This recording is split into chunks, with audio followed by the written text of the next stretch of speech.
L'utilisation de l'énergie du soleil à grande échelle. L'homme a créé des inventions à grande échelle pour tirer le meilleur parti de l'énergie solaire. Par exemple, certaines entreprises ou centres commerciaux installent des ombrières photovoltaïques au-dessus des parkings pour fournir de l'ombre ou se protéger des intempéries tout en produisant de l'électricité.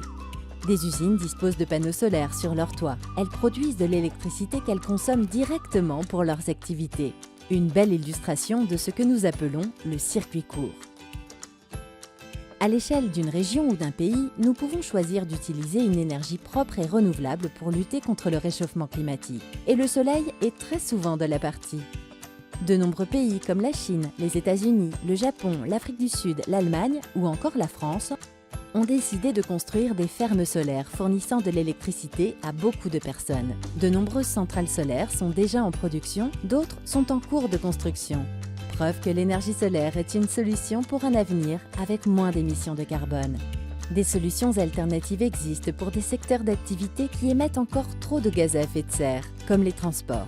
C'est le cas des véhicules électriques que nous pouvons recharger notamment grâce à l'énergie issue des centrales photovoltaïques. Et sur la mer et dans les airs, crois-tu possible que des bateaux et des avions puissent fonctionner à l'énergie solaire ? En tout cas, certains se sont lancés dans l'aventure et ont fabriqué des prototypes très prometteurs. Par exemple, Eraol, le premier avion électrique multi-hybride aux énergies renouvelables, capable de réaliser des vols de longue durée.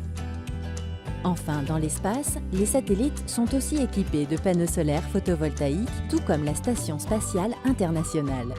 Si l'homme souhaite un jour habiter sur d'autres planètes, on peut parier que l'énergie solaire sera fortement utilisée. Et si nous revenions sur Terre pour découvrir s'il existe des applications pour l'agriculture ?